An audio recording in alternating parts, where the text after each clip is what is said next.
just make sure my YouTube's muted.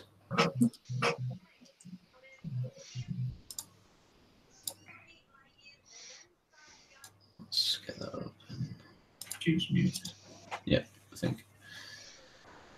Hi everyone, I believe that we are now live. This is welcome to the Friday night 3D printing community hangout. Tonight's topic is adhesion solutions and calibration methods. So we'll go ahead and get started with some introductions, and we'll start off with Martin. Yeah, yeah, hi. I was just getting some glue. Yeah, I'm Martin. I have a channel called 3DP Iceland.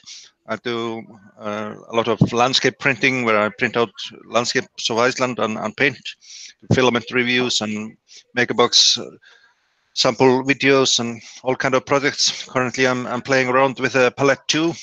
Just received that a short while ago and got that here. And been doing some test prints and working with settings for the purge block and trying to find other good setting. So that's what I've been up to. So that's me. And Mia? Hi, I'm Mia. Most know me as Mia from Twitter. There I am, Mia3. I'm mostly doing colorful prints, tiny prints, like lately I'm working on these little things. I show them every time, where you can put in your business cards, and I'm working on some light prints. I don't think it's pretty visual now because I don't have a flashlight here, so you can see nothing on here, but when light shines from behind you can see symbols and colors. Yeah, that's what I'm doing. Okay, thank you. And I'm Ben. I'm also Hawk 3D Proto. People call me Hawk. I've been 3D printing for around almost 7 years now. I used to have a 3D printing business doing it, as some of you may know. And now I'm a full-time content creator. Recently started on Twitch as well, getting a few streams out on there, which is really good fun, getting used to being live. And unfortunately, Martin's not feeling too good tonight. We're not sure how long he'll be here, so he's asked me to host. So you've got me tonight. And appreciate you all joining in. So we'll start with some topics, and then this stream will run for about hopefully 2 hours, and we'll start with some initial topic-based questions. So I'll start to Martin and Mia, whoever wants to go first. What is your initial adhesion solution that you used when you got into 3D printing, and what was your initial thoughts on that? Well, first I had an ANET A8, and the thing for adhesion you were using were this masking tape. Mm-hmm. It worked okay if you get the right tape, but it's not a perfect solution. So I switched to Build-Tech sheet, printing on glass. Which is a little bit tricky because not everything really sticks good on glass. So you need additional adhesion like glue stick or hairspray. And now with the Prusa, I get the powder coated sheet, which is really, really good. So do you have is it the Mark III that you've got? I've got the Mark III, yes. Yeah. And Martin? Yeah, in my case, my first printer was the MK2 from Prusa that had a PI sheet. So I was quite happy with the PI sheet for most prints to start with. And when I started to play around with some more materials, I got a hold of the Magigoo, this one here, and I've been using that for most other types of materials that either stick too well to the PI sheet. That's the main problem with the PI sheet. It glues or fuses a little bit too much to some materials like PETG and TPUs especially. So the PI sheet was my main focus when I started out. Yeah.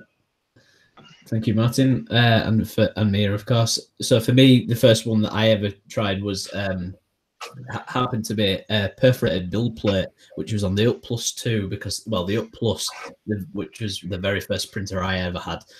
So getting to learn about a perforated build plate initially was really strange, because having to scrape it off, the amount of times that the scraper went straight into the side of my hand because it's so, stuck with it, and starting off with ABS rather than PLA is a really interesting thing. So what was the first calibration method that you used? Yeah, for me again on the Prusa with automatic bed leveling, that was pretty basic. You just create the printer when you assemble the printer, make sure everything is squared up, and then the sensor, the inductive sensor on it, takes care of any minor skews. So I didn't have to turn knobs and such as I had to do on my CR10. So like for the first year, I had the Prusas. Now I have the Prusa MK3 as well. That's even a better sensor.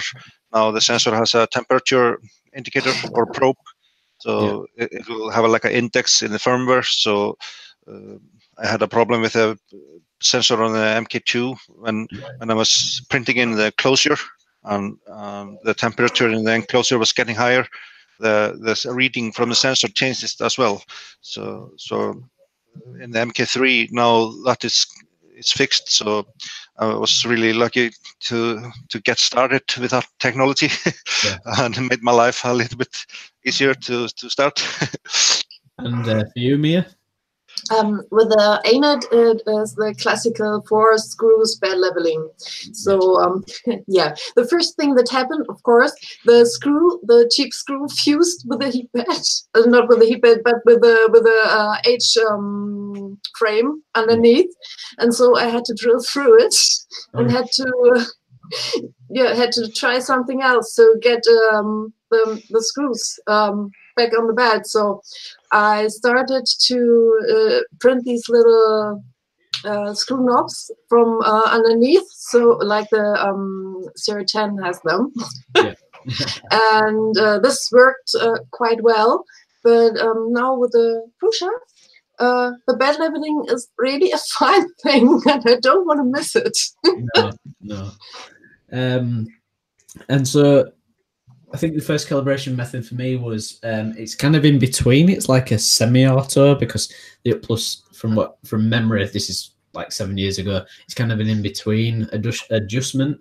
It's not quite screws. It's kind of I think there was one method I remember that you kind of do it on screen because it was plugged, it was hardwired, so it was, it wasn't even like autonomous printing where you kind of put an SD in. It was all wired up USB. So that was real retro printing back then. So what's your current favorite adhesion solution and why? I really like the print bed of the Prusa, as it is with magnets, so I can just pull it off to get the prints down. That's perfect. And even because I got the powder coated sheet, even the PETG pops right off, so you don't have any problems. But still with PETG, I'm doing is to level the bed a little bit different, so the set height a little bit not too close, which makes it better. So I don't have to put glue stick underneath to save the surface. And this works really well. Yeah. And Martin? Yeah, for me, Magigoo is definitely a favorite. Now I even got a Magigoo that is for PC and PP, or polypropylene and polycarbonates. So they're started to specialize in different material Magigoos.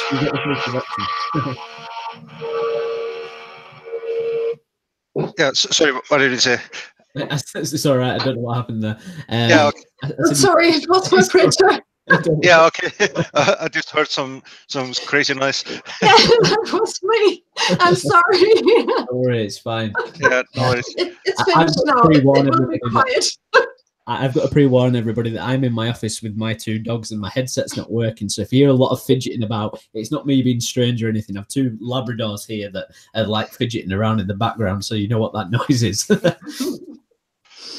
Yeah, Martin. So just asking, what your favorite adhesion solution is and why, and then you mentioned that you had Magigoo, so I said, oh, you've got all the different types, all the different flavors of Magigoo, if you like. Yeah. I haven't tasted it to test if it has different flavors on your tongue. I don't think that's a good idea. Well, don't do that, anybody. Yeah, but there are different types, at least there. And I found them. I haven't used polypropylene at this point, but for the PC, that is working really nice for PETG as well. Mm-hmm. The other thing that I use for nylon is a glue stick. So I use glue stick for nylons, but the 3 types of Magigoo basically for everything else. If I don't print directly on the PI sheet. Yeah. Okay. Yeah, for me at the moment, I'm using dimafix a lot, especially on the TriLab Delta. That's a PI sheet, and I find that with the PI sheet that actually sometimes you don't need really like a full-on adhesion solution. You can actually get away with like the alcohol wipes, you know, like the ones like they use in hospitals, those types of ones for sterilization kind of thing. Those little ones that just come in like they're like in a multi-pack, just a little square thing that you just kind of rip off and use once or twice and then get rid of it. That works really well to clean the surface, and then to be able to just print onto that is really nice, and you're not likely to damage it, you know, like when you're printing with PETG or something like that. So the next one is, what type of adhesion solutions do you want to see within the market? You know. Yeah, for me, maybe for like the Magigoo, I think there are coming some alternatives, but it's good for the market if some more companies would start to implement some kind of a competition for Magigoo. And I know there are a few options, but I think maybe then it can go down in price. It's a little bit expensive, so some alternatives would be nice. But I think as we get more materials, they're coming up new materials all the time. Then the adhesive solution has to follow up to some degree, and because blue tape works for some things, but it doesn't involve with a new material types. Yeah, personally, I find blue tape a real pain. I stay away from it as much as I possibly can. Yeah, I think never used blue tape. So oh, really?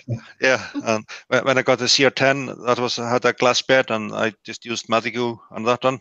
And now I got a print sheet by TH3D that I put on the CR10. It's like a blue sheet. It's like a Buildtech like. For most parts, I use Magigoo on that as well. So Magigoo saves my life. And what about you, Mia? I would love to see a flexible sheet that can reproduce the print surface of a glass bed. All right. That would be pretty difficult to do, I'm sure about that, but this would be so nice. Because the glass finish, it's beautiful. I mean, I really love my powder-coated sheet, but if you want to print something really smooth, there's nothing better than glass. But it's so tricky to make it stick on glass or to remove it. It depends on the material. Yeah, it depends on the material. Yeah, I tried on my CR10 to buy like an IKEA mirror that was totally flat and really smooth glass.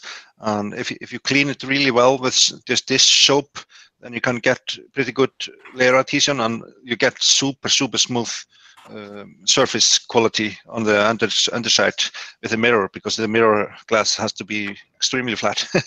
Yeah. For me, I just want to see, well, just to go to the chat for a second, Matt from How I Do It put, I want to see an adhesive that clears the print bed and starts the next print. So that'd be quite interesting if you could. I think that's called a robot, but You know, I don't think that's called an adhesion solution.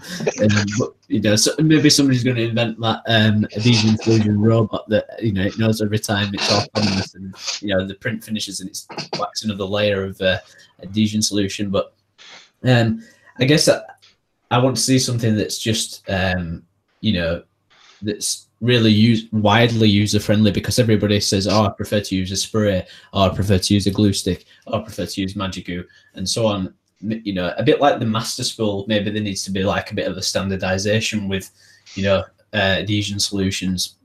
And I think we're getting that way, because, you know, you either like the glue stick type, like Magigoo and so on, or you like the sprays like 3D Lac and dimafix and stuff like that.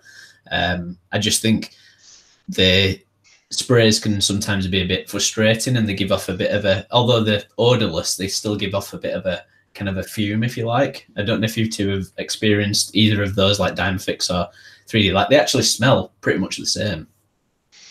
Yeah, I've never tried any sprayed on solution like hairspray or those specialized hairspray type adhesive. So I haven't had any experience with that.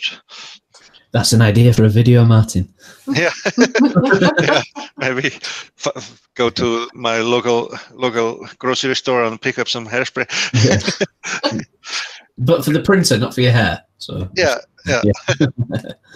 And then, what calibration methods have you tried over the time that you've been 3D printing? What have you enjoyed doing the most?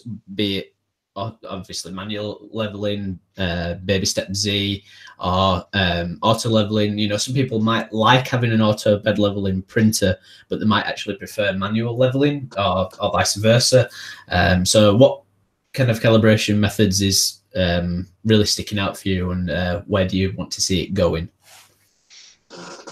I like kind of a mixture. So you can do auto leveling, but if you like to tweak it by yourself, by just maybe a tiny bit, just like you can do with Prusa, that's great, because sometimes the auto bed level isn't really perfect. So I had it at the beginning that one side is closer to the bed, and on the other side it's a little bit far away. And with this you can calibrate it by your own, and because the probe isn't always perfect, and this is something I really enjoy. So you can get a perfect bed level with tiny steps, and I think that's really user friendly, which is easy for even beginners. Yeah, I think that's a good point, really. It's like you said with the Prusa, you know, you kind of got best of both worlds, because you can do the baby step Z after, you know, and if you want to make those adjustments, then you can do, can't you? So yeah. And Martin? Yeah, sorry, I was getting some strange noises from my printer. So yeah, I think like what I'm actually excited about is like with a rail core printer, where you have the 3-axis control the level of the bed itself. So it has actual bed leveling, automatic bed leveling. So the bed physically adjusts. So what they gain there is they can get extremely thin layers and flat and good print quality with it. So where physically leveling the bed in automatic fashion is the ultimate goal, I think. Yeah. For me, having auto bed leveling, I mean, like I've got a BCN 3D Sigmax, and that's claimed to be auto bed leveling. However, you still have to make some adjustments. So auto bed leveling to me is like when I used to, well, we used to sell them, but we used to have Stratasys U-print printers, and they were auto bed leveling, because literally you did nothing after you started the print. It was literally, it did it and then it went. So it's kind of like, if it's meant to be auto, let it be auto. You know, you can't define it as auto if you have to do something, in my eyes, because otherwise, you know, it's auto manual, you know, something like that, you know, or auto tweak, where you have to make some adjustments. I think Matt's made a good point about the adhesion solutions, where he's put, I think the issue with a standardization is twofold. One, there will always be people who aren't happy with one, as well as different properties of different materials, which is, you know, a completely valid point. I don't think you'll ever please everybody with like either adhesion solutions or calibration solutions, but everybody's going to find what works for them, and they'll kind of, yeah. And the ABL is like an auto bed compensation, and like BL touch and stuff like that. There's, you know, these other things. I think Martin's got a BL touch, haven't you, Martin? No, not yet. I purchased one, but I have the TH3D Studio sensor on the CR10. Yeah. I got a BL touch, but still have to create a mount for it and do a project on that. Yeah. I mean, those are the initial questions that I've kind of wrote down just to kind of get us into the swing of the hangout and everything. So if you guys have got any other, you know, topics and stuff related to this, we'll try and keep this on topic for at least an hour, and then we can kind of, you know, swap and change it. I noticed as well, like especially with when you're calibrating your bed, that making sure it's completely clean is obviously, you know, a major thing, as well as making sure that your nozzle is clean. You know, so like the things that have purge buckets, you know, where that's a good thing about like the BCN 3D Sigmax, for example. So when it packs the tool head at one side, it wipes it clean as well and purges it. So that's a really, you know, kind of intuitive feature that I really like about that printer. What's your thoughts and opinions about that, guys? That's a nice thing. That's really, really a nice thing. I do it manually with my Prusa. Whenever it's heated up, I get my tissue, wipe it off, and wait until it starts. And yeah, but if it is done automatically, that's really a great feature. Yeah. Yeah, it's also on the Prusa cool that if something is on the nozzle, like a booger, it starts to do the initial bed leveling, it will fail to say there's some debris on the nozzle, please clean it out and start again.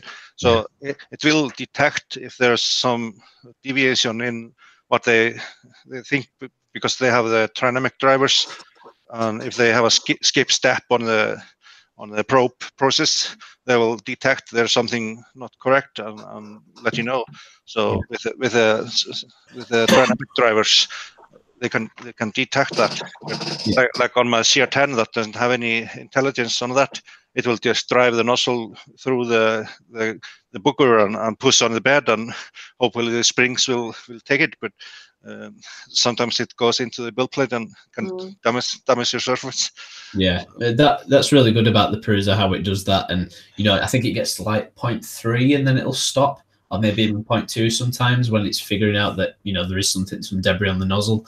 I use a brass cleaning brush to clean the tip of the nozzle, and I'd probably suggest to like you, Mia, if you can get some brass cleaning brushes, they're really good, and they'll clean the nozzle up really nicely as well for you, rather than saving your hands with the tissue.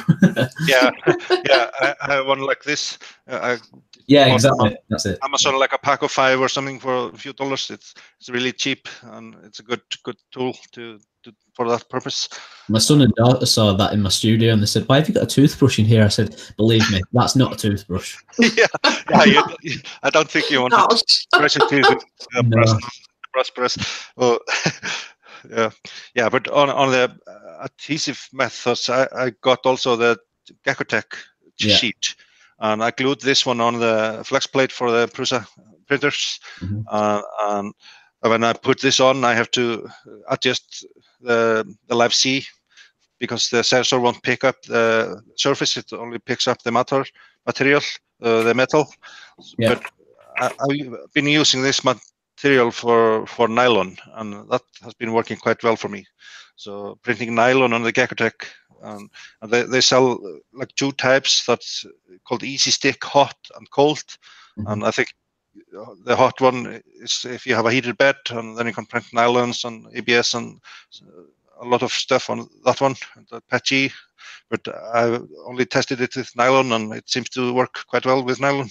Yeah, I got a used Ultimaker 3 late last year, and that actually came with Geckotech on one of the spare build plates, and I was really happy because I think there's only a place in the Netherlands or somewhere that you can source it.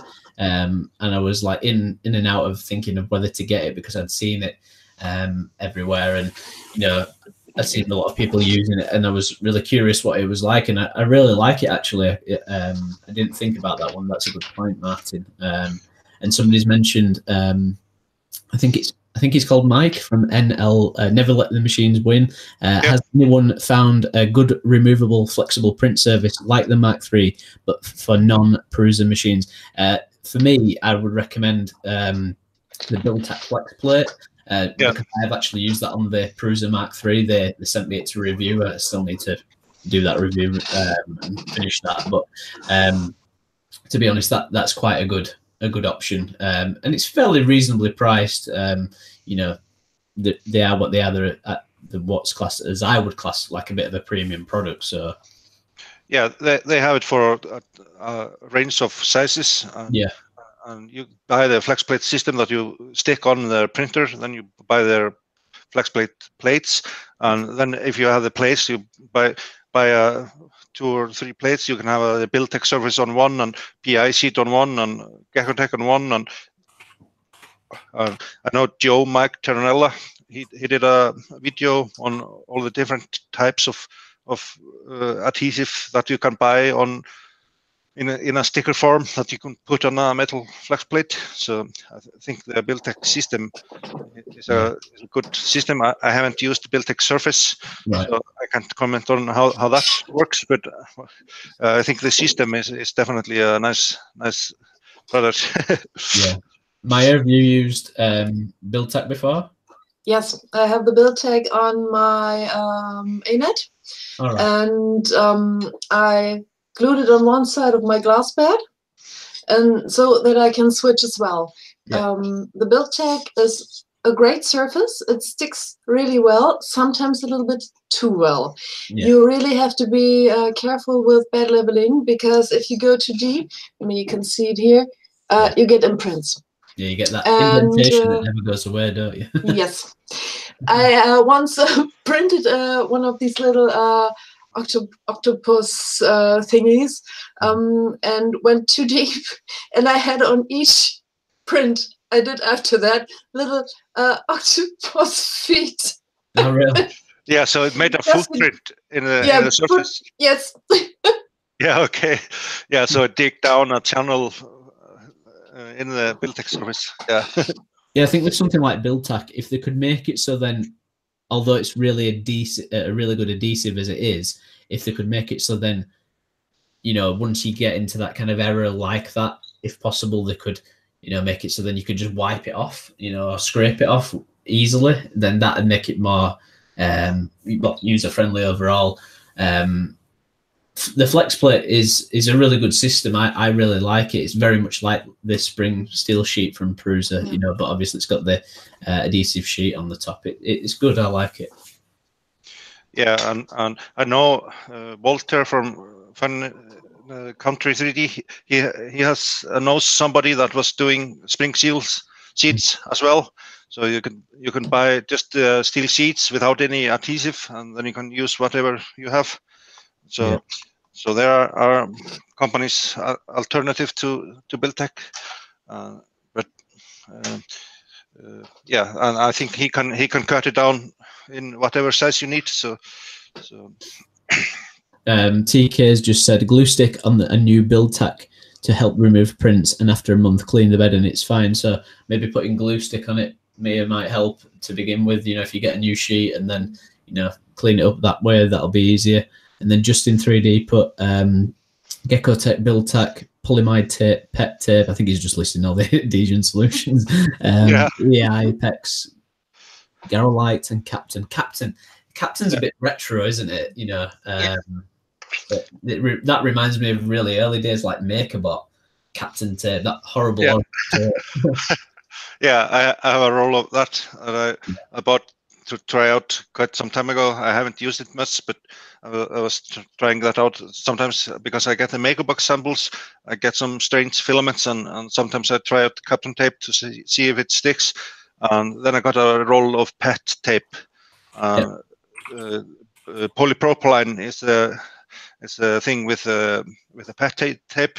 Polypropylene doesn't stick to anything except itself, and pet tape works for that one. And if I get a sample next time, I will try the Magigoo polypropylene version to see if I can use the PI sheet with just the Magigoo. So I got those two roles to to play around. That, yeah. Yeah. So, what kind of other adhesion solutions have you tried, and calibration methods and stuff? I guess we'll stay on topic for just a little bit longer. Yeah, I'm gonna send I down. guess it's quite a short topic as well.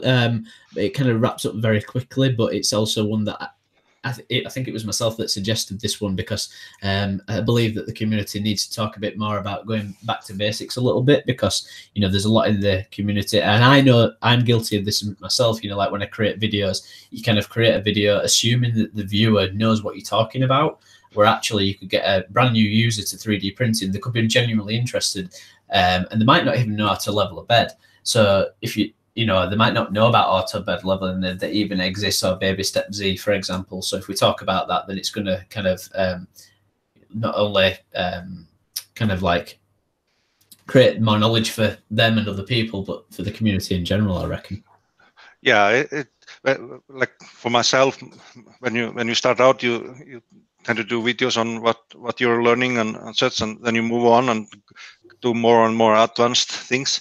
But yeah, you have to search back in the videos to get, like if you go to Angus Muse stream, he has videos on all those topics, but they are several years old, so you have to go back in the and search for them.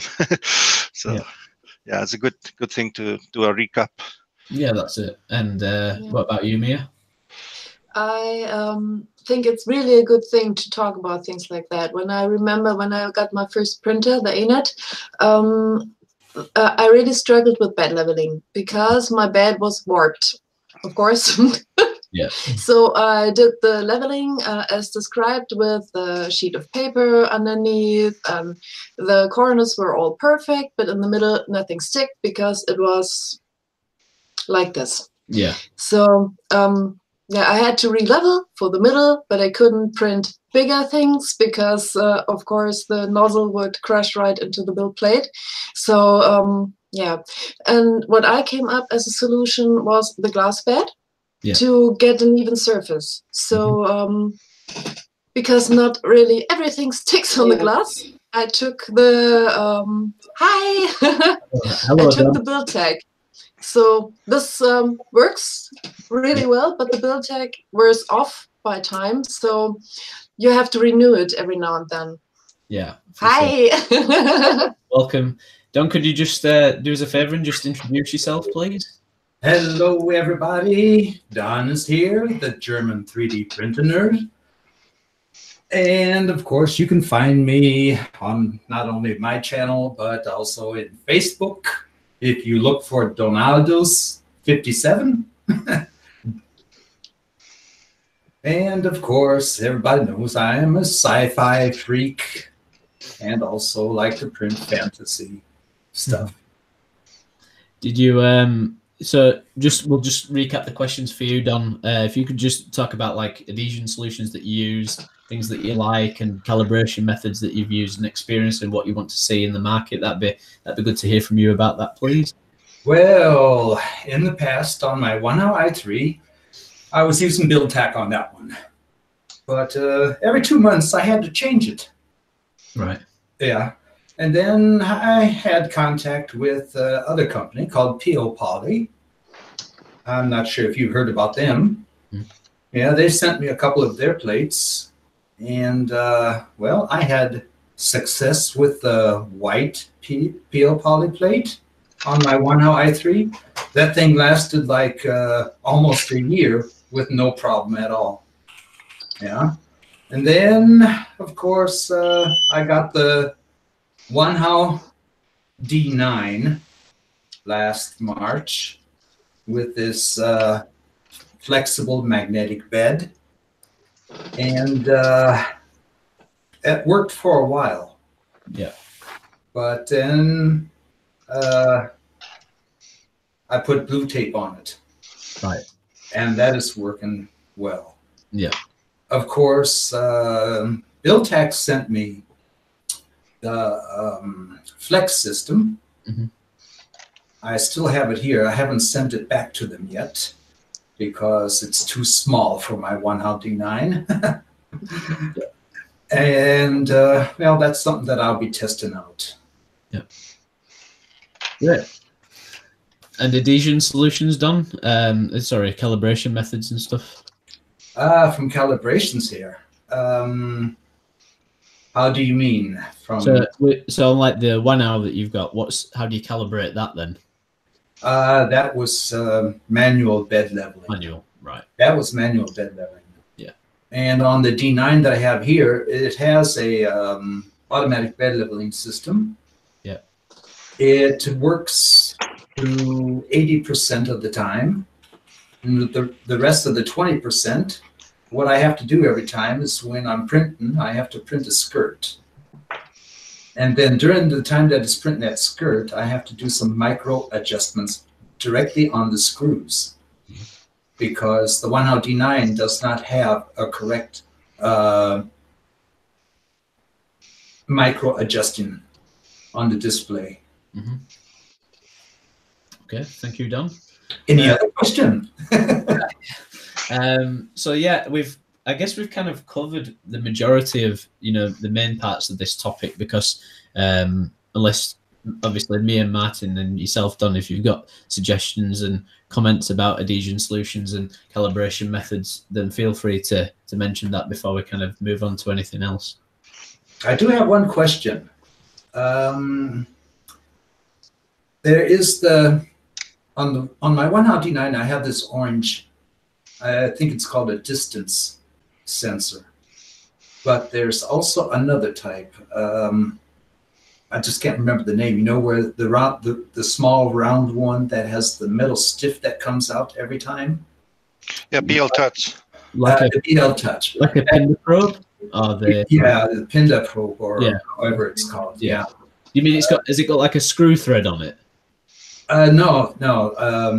Yeah, the one that I have, that has a screw on it. I think that's a Pinda probe. That's like a Pinda probe, yeah. I have like a BL Touch, yeah. Yeah, I have the orange one, but nah, it's not the best thing. Right. The new the 1/2 D9 Mark II has the BL Touch on it. Right. Yeah, which is something I would like to convert mines to because I think that is a better system. Yeah. And Mia, anything else from you on this, just on this topic before we move on to yes, what I figured out is that's not always the surface. It's always you have to check the temperature. So sometimes you have filaments that would really stick great on one surface at one temperature, and you switch to another surface and you need a completely different temperature. This is something I figured out with a Prusa, with a powder-coated sheet. As the standard settings for PLA is 60 degrees Celsius, but I figured it doesn't stick really well, even if it's clean and everything. I went up to 70, and this really works. So sometimes you have to play with that setting to get the solution you like to have. Oh, bless you. Bless you. Sorry, I'm zoning out. I think I will have to go to bed. Yeah. Yeah. Get well soon. Yeah, I can't really keep track of the conversation. My mind is all bugged out. Yeah. Are you starting to get a cold, or are you getting passed from one? Because I'm getting passed from one now. Thank heavens. Yeah, I'm in the middle of one. I started to feel bad last night, and I didn't go to work today. I feel like I don't have much energy to focus on nothing. Yeah, so this will be it for me. I'll probably be in chat on my tablet, just watching the stream. So okay. I'll be watching. Yeah. Hope you get well soon. Yeah, see you guys. Yeah, get well soon, man. Bye, Martin. Yeah, so I guess we can just carry on about this topic for a little bit longer. We'll try to get to the 1 hour mark at least. Ben, I have a question for you. Yeah, You also print on PEI? Yeah, on a couple of my printers they have PEI. Yeah, and that I'm not sure because I have to definitely change the print surface that I have on my D9. Yeah, yeah, because of the micro fluctuations on the metal that is underneath that flexible plate. So I was thinking about either getting something like a 2 warp then. Yeah, but not completely. You know, Right. It's like in sections where it goes up and down. Is it going to be difficult to replace the entire surface? It wouldn't be difficult, but it would be for damn expensive. Yeah. That's sometimes the problem, isn't it?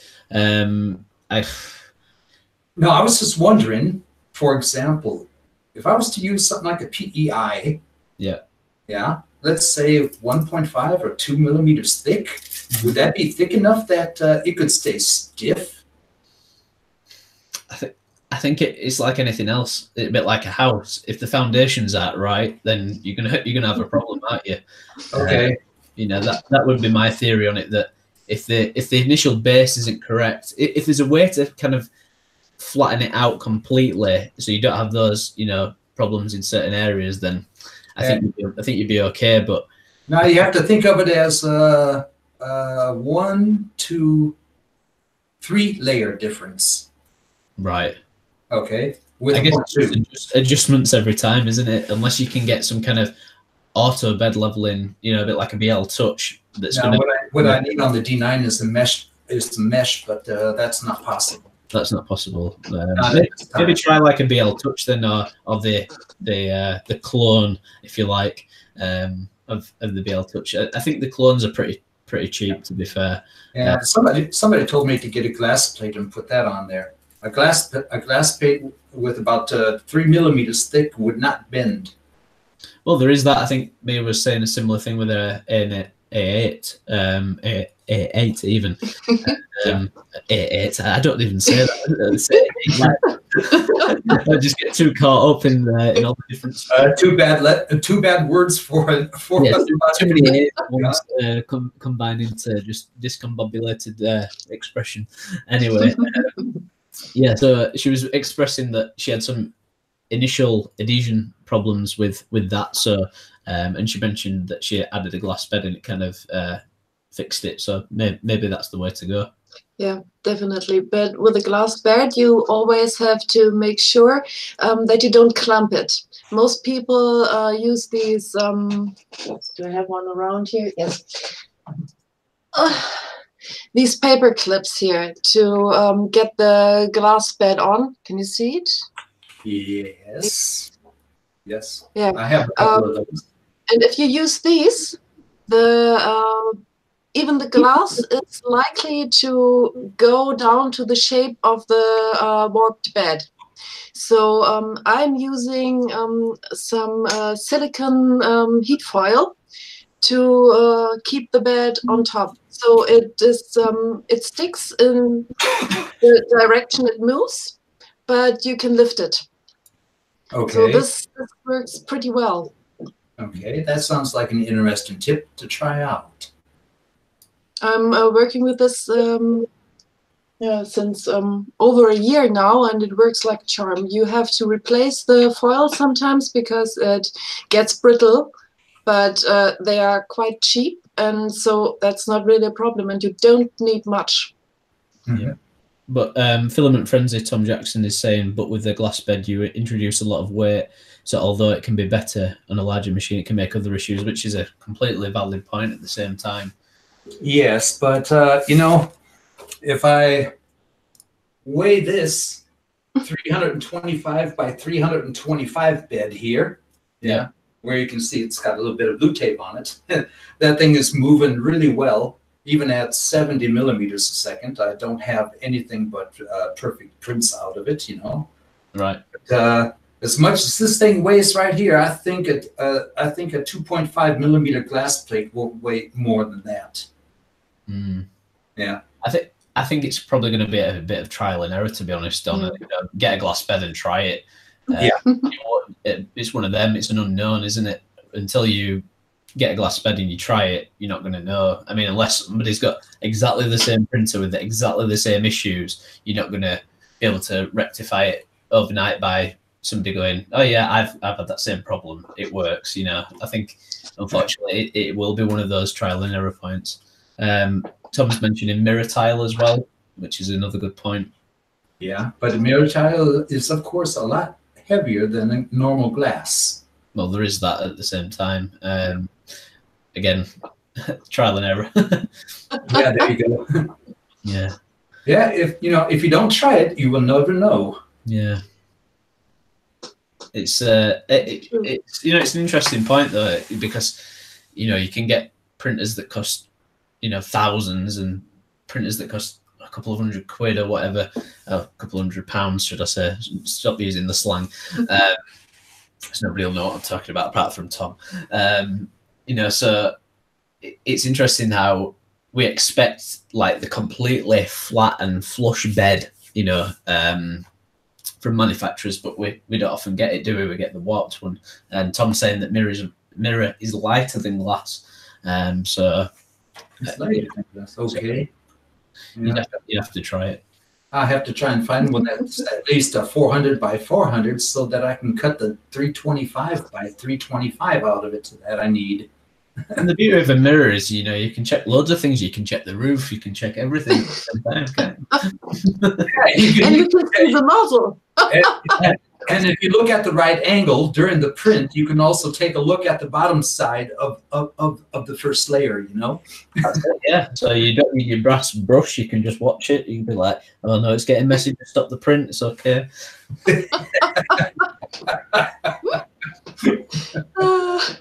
Oh, yeah.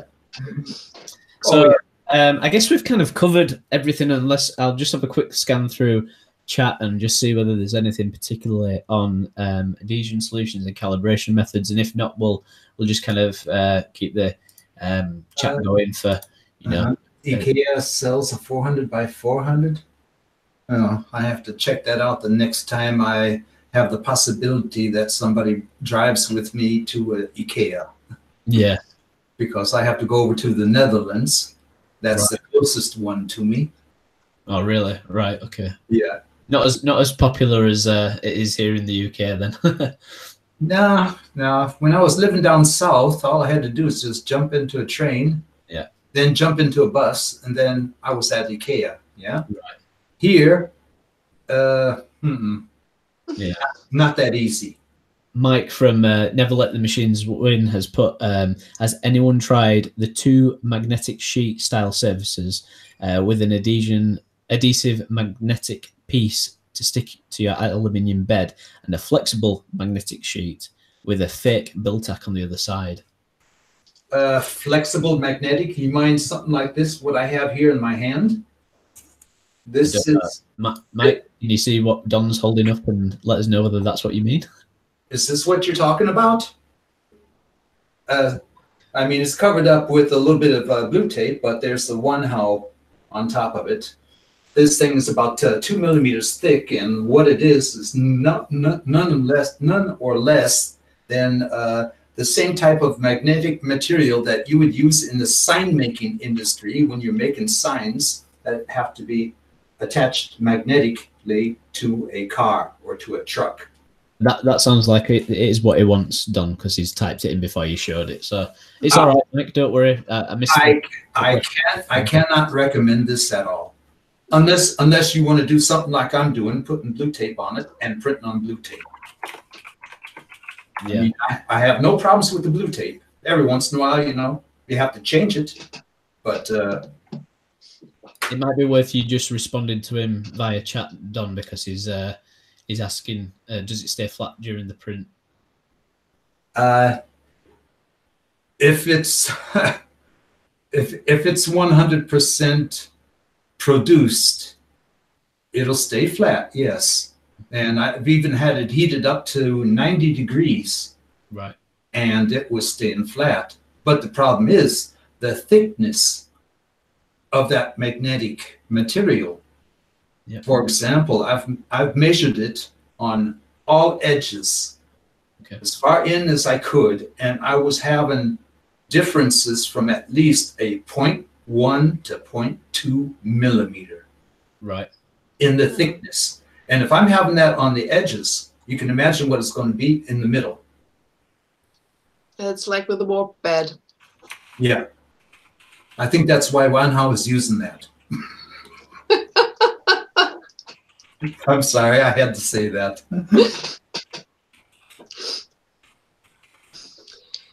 I'm just putting a question in chat because we're kind of moving off topic. I just want people to be aware of that if they just join the stream. So, Mia, if you've got any comments about adhesion solutions or calibration methods, that's absolutely fine. If not, you can kind of talk about your latest projects if you want.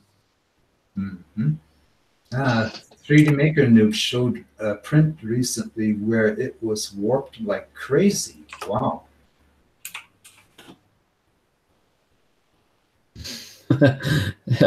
Tom's put when I wouldn't put shutting down by the 3D police. They should. Sorry, that should have said shutting.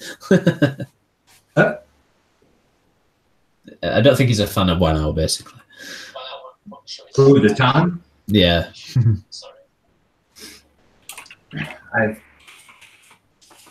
I can understand him.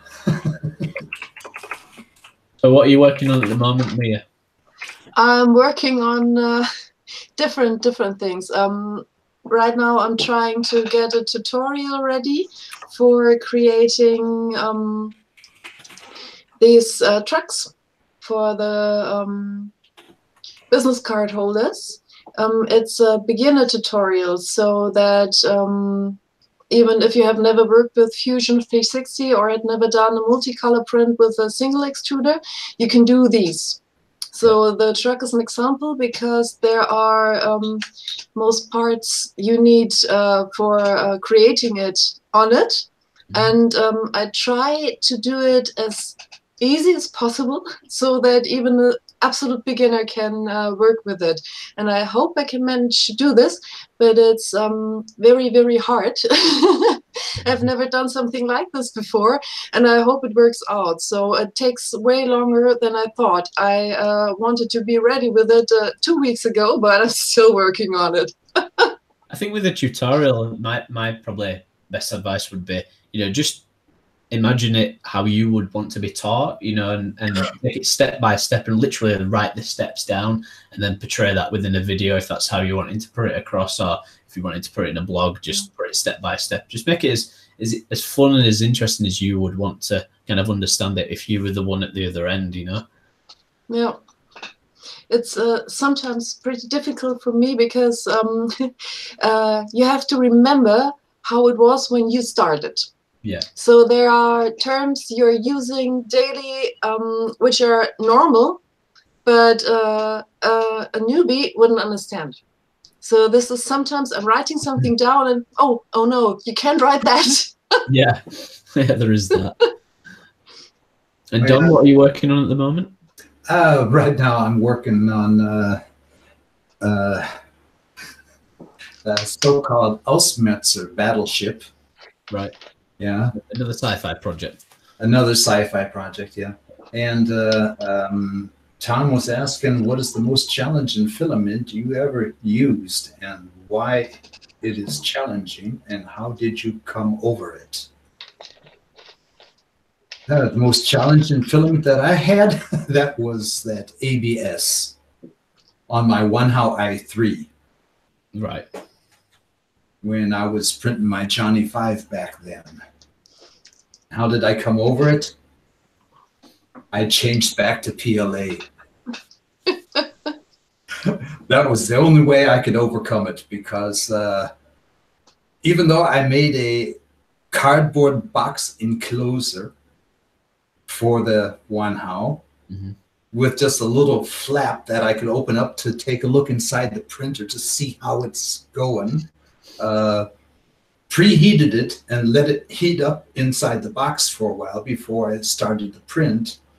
That didn't help. It was still warping. Yeah.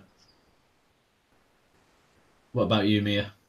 My most challenging filament was wood filament.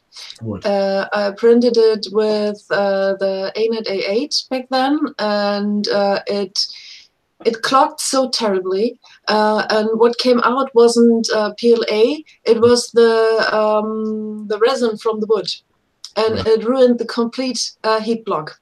So this thing was sticky and gooey, and it was worse.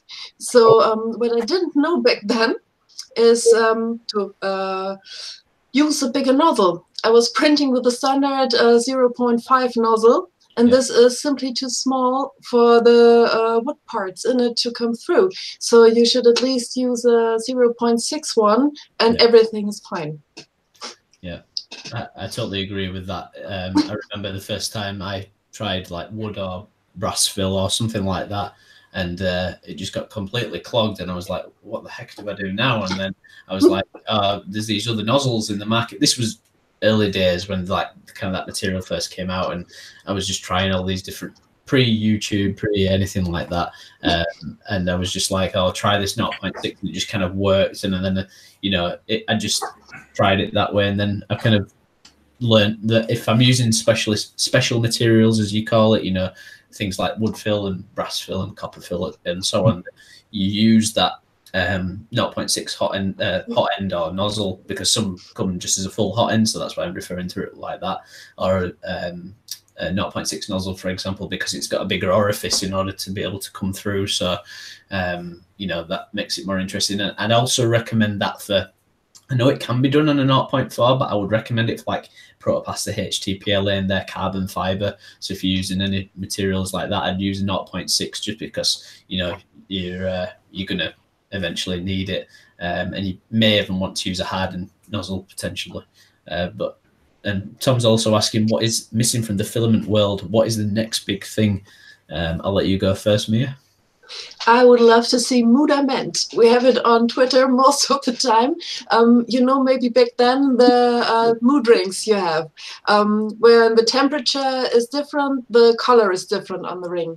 So I would like to have something like that in filament with all colors of the rainbow. So you see which temperature you have another color. You can do so many great things with that. And I really wish someone would do that for me. Do you mean by that, like if you print at 220, it's one color, and you print at 240, it's another? Is that what you mean? No, that's not what I mean. What I mean is it's when it's cold, it's totally black. And if you heat it up, you get different colors. So if you get it with room temperature, it is yellow. If there are 2 or 3 degrees more, it turns red. If it's getting colder, it turns blue. This is what I want. There is a temperature change material. Yes. Yeah, there is one. There's actually a really good one by a German company actually called Das Filament. They make a temperature change one. Yeah, I know that one, but I want one that makes all the colors, not just one. Right. So when you heat it up, it goes all the colors. Yes, exactly. Right. So you start with 20 degrees, and with 30 degrees you get another color, and with 10 degrees you get another color. This is what I really would love to see. Tom, are you listening? Yes, I'm listening. Oh, Tom, sorry, I'm done. Of course, I'm done. Tom, who asked the question, he'll be writing this down, I guess. Yeah. And also Ben, concept. Yeah, Ben, for you, this is from 1-3D brass filament. All right. Yeah, and I printed this one with 0.4 nozzle. The 0.4 nozzle is still on the printer. Yeah. And it is still 0.4. Yeah. And it has 80% brass, 20% PLA in it. This thing is really heavy. How heavy is it? Have you weighed it? Yes, I weighed it. I weighed it. 1 second again. I have my scale right here. We're just testing him now, make sure he has weighed it. Yeah. And that'd have been hilarious. Oh no, I don't have any scales. I'm just guessing. Here's the normal one. Here's the normal one. 10% infill. This also has 10% infill. Yeah. This was a test that I was doing. Yeah. This is PLA. Here's Here's the brass. The PLA has 27 grams. Yeah. The brass has 64 grams. Right. Yeah. So 2.5 times the weight. Tom thinks it weighs more than you, Don. Only if I print this thing a little bit bigger, but I don't have that much filament. But it was really amazing because that 1 kilo roll of filament that they sent me, can you imagine? It looked like a roll of filament, a 1 kilo spool that was only 1/3. Looks like a sample. Yeah, it looked like a sample, but that was a 1 kilo roll of filament. What other special materials such as the wood fill and stuff have you used then, Mia?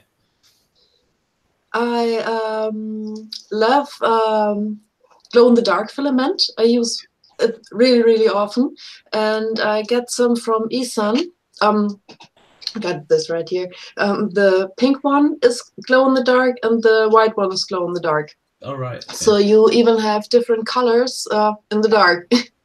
This is something I really, really use often. Standard PLA, of course, and if it sparkles, I love it. I really like the shiny filaments, and I really want to try the Prusa Mint, the new one that is what it is called. The one that Tom's tweeted about. Yes, the green one, the misty green. Yes. Yeah. I really need to try that. Too. Yeah. They're making some really interesting colors. I mean, they came out with like the pink and the blue and everything. The pink was actually, I got the pink. It was really hard to get hold of at first. I think there was like high demand for it because it's a super bright pink, and really interesting. So I think going back to Tom's question, by the sounds of it, Mia, you want like a glow in the dark Filamentum Vertigo Grey. Maybe. That sounds interesting. Maybe a glow-in-the-dark filament that only glows with some points, just like these marble filaments with the black spots. So you got glow-in-the-dark spots in it. Yeah. That would be interesting. Or a multicolor filament like the rainbow rolls, but it's all white in daylight, and if it goes in the dark, you have different colors. That would be nice as well. Have either of you used the like transition spools, like the rainbow filament, or something similar to that, where they make a full transition? So if actually your print isn't big enough, you only get like the green out of it. Because I've done that, and I was like, I'm using rainbow filament, but it only showed blue. People are like, that's not rainbow. I'm like, right, I'll do a massive print then. So I'll. That is something that I hate. Yeah. I mean, if they're going to make a spool, and they're going to say it's a multicolor spool, then it should be within, let's say, 5 meters should be multicolor, and not 50 meters in one color. The next 50 meters is another color. The next 50 is then in a third color or something like that. Yeah. You get them in different transitions. There are some with very, very short transitions, and there are others with long transitions. And sometimes it's not just like they write it. Sometimes the first transition is longer than the second, and so on. I think that's in the production process, I believe, so that you just can time it that good. I have one that is should be 50 grams transition, but really is 90 grams for the last transition I had. But then I really had a full rainbow. So you have to look in your slicer how many grams of filament you might use, and then you can get your transitions. Yeah. You're really aiming for that rainbow, aren't you? That's what you. Yeah, I don't know what you mean. Well, what happened to Mia then? Mia, I am working with a filament producer now here in Germany. Yeah, I'm working with him. I'm testing filaments for him, making suggestions and so forth. And I can talk to him about that. Oh, that would be great. Yeah. This coming week, they're going to be getting their 4th extruder. so that there will be still producing their 1.5 tons a day, Oh, but with 4 machines instead of with 3. Because right now they have a serious back order problem. oh, Yeah. And the production speeds are winding up to fluctuations in the filament diameter. And that's something that he has to get rid of. yeah. Yeah. I think what's interesting is how like filaments have gone from being just kind of plain, you know, just PLA'd like just one color to like making it, you know, things like this where it's like a, hopefully it'll focus, like this granite one from this is Polyalchemy FX. Hopefully you can see that. Okay, the camera's not focusing very well, but on the camera I'm seeing white with the blue outline. with the blue, yeah, it's like a marble like granite effect. But even not only that, but then like the Polyalchemy, this one you'll be able to see better. Oh, This is so great. I love Polyalchemy.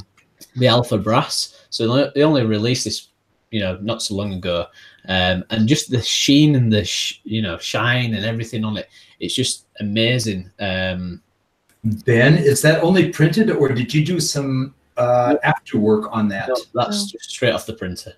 That is beautiful. Yeah, Polyalchemy is so awesome. The filament, I don't know any filament like it. It's.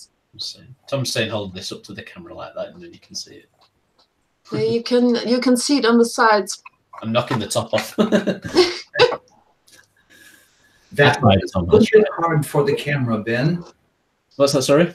I said that one is a little bit too hard for the camera. Yeah, I think it's just this. I've got like a ring light here, and I think it's just too like overexposed. Right. If you look on Twitter, you'll see it. I'm actually printing a 200% scale version of this at the moment, which is almost done. Wow. For a project. Not in this material, in a different material, but there'll be a video about that soon. Tom was asking who has the back order problem done. Sorry, I can't say the name of the company right now. Wow. It is non-disclosure. It is a new company. They started last year, and well, it's starting to make a name. Right. But they're up here, closer to Mia than to me. Okay. Right. I have to Google that. Just type that into Google. Closer to me, yeah. To me. Yeah, filament producer closest to me. Yeah. Yes. Let's have a look. It's okay. The last year bit gave it away, says Tom. So I think he's figured it out. Tinkering Carl has asked, what's the best MMU solution? So best multi-material solution. I guess we've got a couple of options there. We've got like the multi-material unit from Prusa, obviously, and then like the Palette 2 from Mosaic Manufacturing. I've got a Palette 2. I'm having some minor tinkering issues, but I'm getting it up and running very soon. But I don't have any experience with the MMU, so I can't really comment on it, although it looks like a great piece of kit. And I think that one's actually 5 colors, whereas the Palette 2 is only 4. Yeah. I think the Palette 2 is the best solution, personally, because the Palette 2, you can use that on every printer. Well, there is that, yeah. Yeah. Fine. And do you have any plans to get a MMU unit, Mia? Yes, of course. I would like to have the MMU 2. Because of the 5 colors, but I have some special project in mind for that. So where I really need 5 colors, and for that I would need 2 Palette 2s, and that wouldn't really work. So the MMU2, it is for me. I have to save a little bit more. Hopefully I can buy one soon.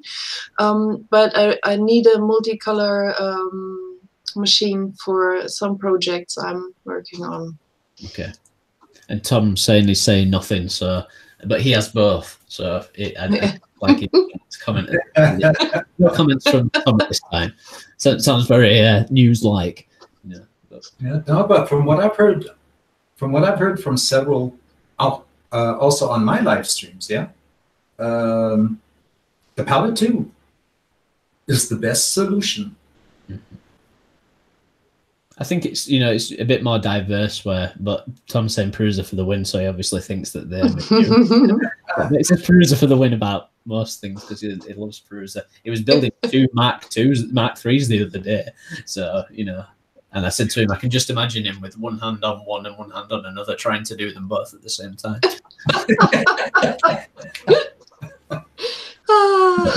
He's a talented guy, and I'm pretty sure that most people in the chat know who Tom is. So if not, that is sweet. Yeah, he's I don't understand the wizardry that he puts into those slices, but he's really good at what he does. So hats off to him. So yeah, I guess we've talked about the adhesion solutions, we've talked about calibration methods and stuff, and obviously current topics, and then filaments and everything. Is there anything else anybody wants to cover? Stumbling block now. I just thought I had to jump in really quick, you know, because you guys were talking about all the different types of printer beds and solutions and everything. I thought, it might be good if I'd say what all I was using. Oh yes, thank you. Thanks for the input, Don. We appreciate it. Yeah, but yeah, that's something that I might want to try out too. But I have to get in touch with PO Poly to see if they make a plate that is big enough. Is that PO Poly as in the same people that make the Moai? Could be. I knew PO Poly. That was 2 years ago. Almost 2 years ago, when I only had my 1HAL i3 and I was having problems because BuildTak would only last about 2 months, maybe 3, and then I had to change it. I mean, okay, within 1 year, I had over 10,000 meters of filament. Yeah. Through that printer. So I think you can imagine how much filament was running through it. Yeah, the BuildTak is wearing off. That's true. So I had one BuildTak sheet that was so worn in the middle that chunks of the foil came out. Mm-hmm. Another one I had, that was my own fault, level too close while printing with PETG, and it fused completely. So there was nothing else to do but rip it off. Yeah, so BuildTak is something I have 2 or 3 sheets left. Right. Until I need another one because, yeah. Do you have a local reseller for stuff like that then, Mia? Or did you buy off Amazon? I bought them from Filament World, I think. You can get their 3 packs, 5 packs. Oh, okay. Yeah, but I'm not entirely sure. Yeah. It's a long time ago. All right. Well, I suppose that's a good thing. It shows how long they last, right? You know. Yes and no, because since I have the Prusa, I'm not using the ANET A8 as often. No, that might be the one that you look at in the car and you go, I don't really want to touch that again. Tom's asking if anybody has ever played the 3D printing alphabet game. I'm not sure what that is. I guess you start from A and you think of things beginning with A to do with 3D printing, and then you get all the way down. They'll have to clarify, but no idea what that is. Me neither. Hopefully might clarify. But we might wrap up the stream a bit early unless anybody has got any particular topics they want to talk about. Oh, not at this time. Start from A and name an item related to 3DP all the way to Z. Start at A and name an item related to 3DP. Oh. I can start with A and name the ANET. ANET, yeah. B for BuildTak. It's harder than you think. C for calibration. D for yeah, I'm struggling already. Durable filament. Okay. That counts. E for extruder. F for filament frenzy. G for gumroad. H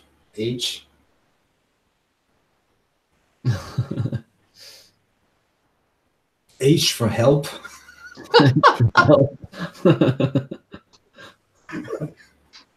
Let's try H for H-bot. Hatchbox. Yeah. Or H-bot, whichever. Yeah. Hatchbox. Yeah. I let Maya do the I. The I. Oh. I. Yeah. For J, I had something. Oh, for J. Okay. I. What's I? Don't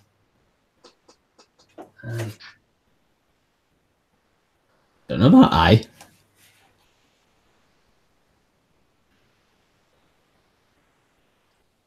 Ivan Miranda. Yeah, well, he's related to 3D printing. And what's you got for J? For J, I had jerk and acceleration. Oh, very good. Okay. But that's your turn. Oh, it's my turn. Okay, K. Yeah, your turn. I got a blackout. Let's have a look.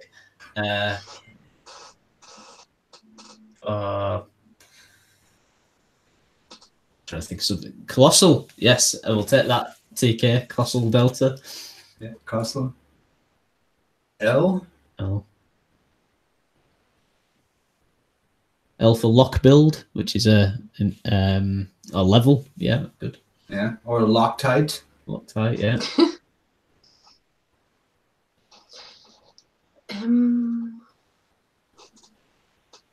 Moai.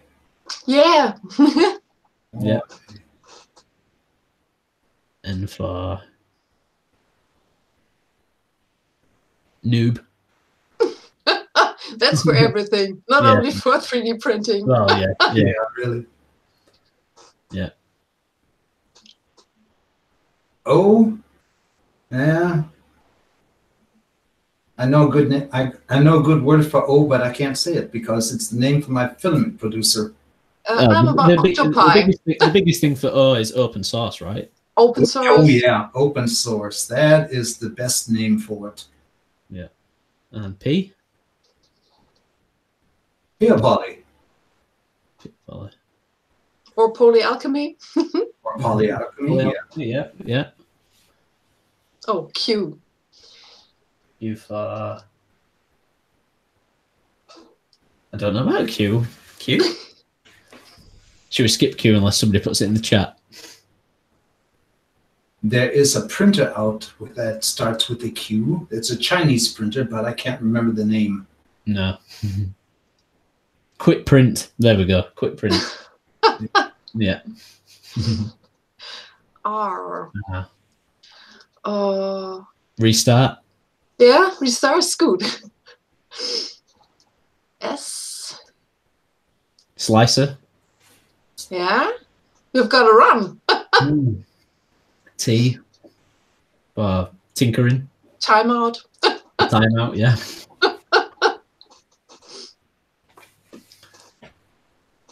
Tinkercad. Tinkercad, yeah, I like it. Yeah, there you go.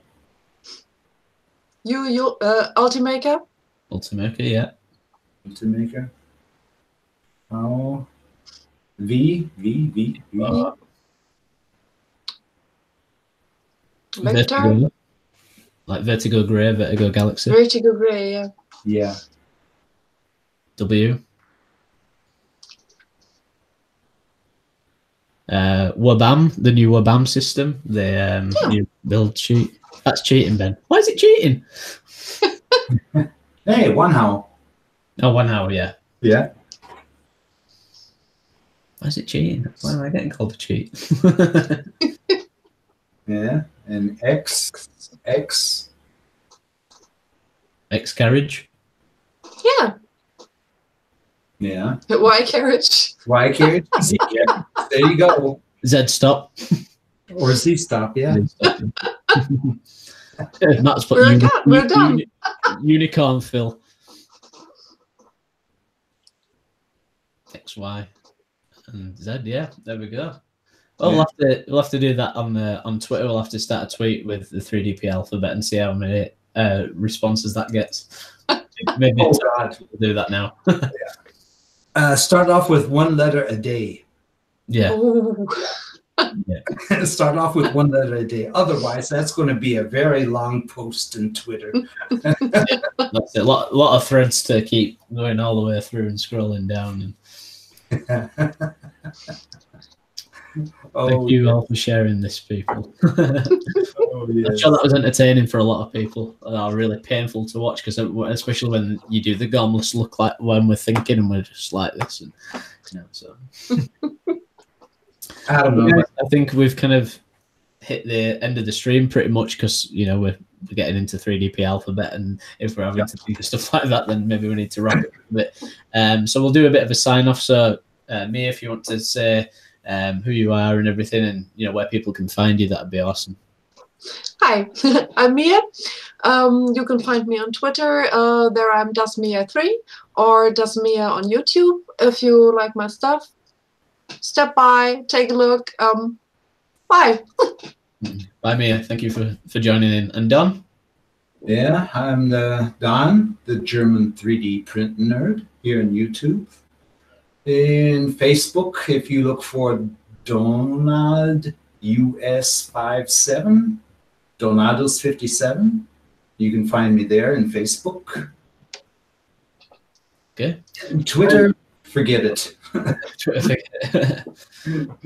Yeah, thanks for joining in, Don. I know it's a bit late arrival for you, but we appreciate you being here, as we do appreciate you being here as well, Mia. Always happy to come in. So thanks everyone for joining in. I'm Ben. I've hosted tonight.